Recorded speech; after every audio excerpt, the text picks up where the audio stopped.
Welcome back po mga kaibigan, mga kabarya, mga kabanknotes, mga kakolektor sa buong mundo at sa Pilipinas. Ayan mga kaibigan, today's video, ang pag-uusapan naman natin itong ating bagong nakuha na pera ng Japan Invasion Money.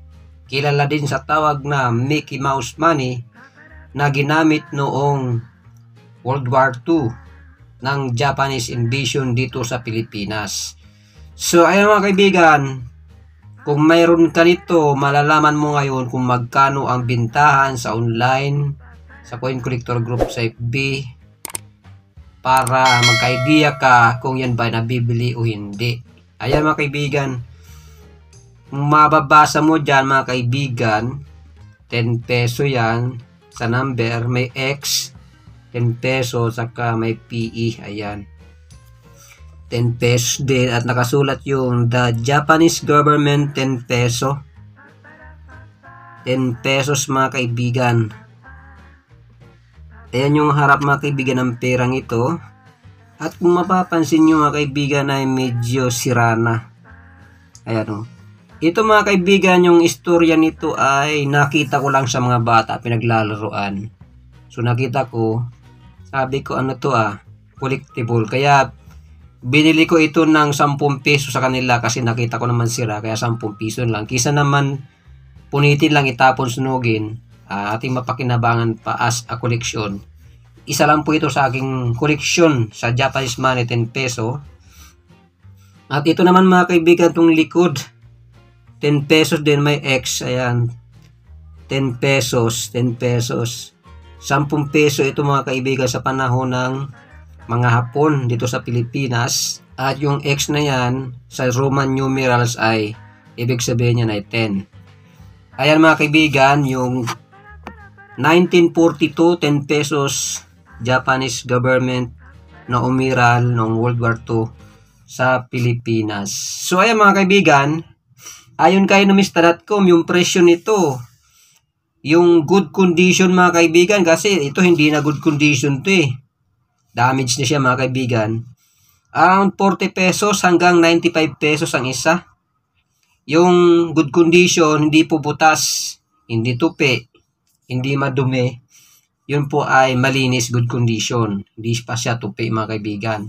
Yung 10 pesos na ganito. Yan, yung hard to find sa ganito mga kaibigan, yung sa likod, nakalagay dito sa likod ay specimen. Yun yung hanapin nyo dito sa 10 pesos.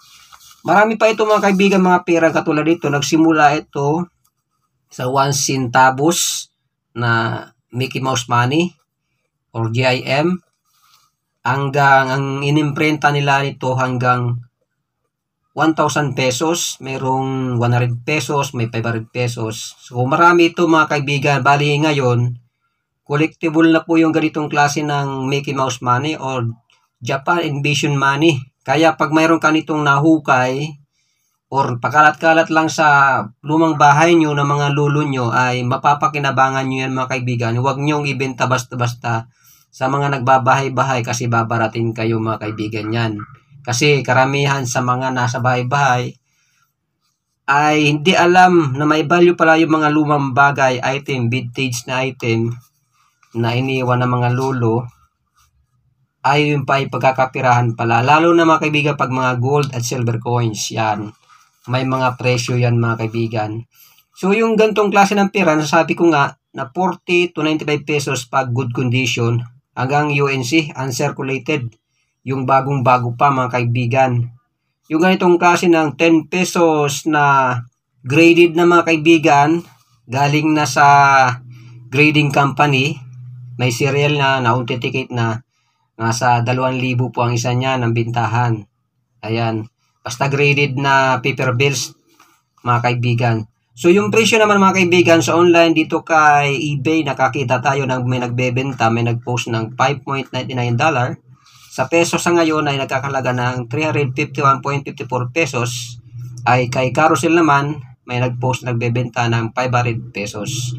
Sa mga online market, katulad ng Lazada, eBay, talagang mahal po yan. Pricey po yan mga kaibigan. Yung ganitong klase ng banknotes ng Japan Invasion Money.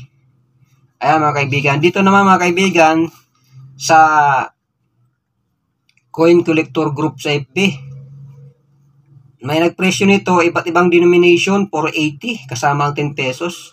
Pumapatak lang siya ng 80 pesos isa in good condition. Hindi po ganitong butas na. Di na po mabibili yung butas na, pero kung pipilitin, pwede mo sa 10 piso yun. Kaya nga binili ko 10 piso as meron tayong kopya ng o souvenir ng pera ng Japan Invasion. So, ayun po. 6 na piraso by set. Nagkahalaga ng 480. Pumatak na ng 80 peso isa. Pero kung sa normal na bintahan mga kaibigan, yung presyo nito, pag good condition, hindi katulad nito, nabutas na, tupi na, nabibinta po yan ng around 40 to 50 pesos. Kung talagang bagong-bago pa, nagkakalaga, pwede po mabenta pa isa-isa yan ng 100 pesos. Nasa sa inyo po yan, pero ang regular price or makataong presyo ay 40 to 50 pesos. Kung mga reseller bibili sa inyo, bababaan pa nila yan kasi bibenta nila yan. Baka bilhin lang sa inyo ng 30 pesos.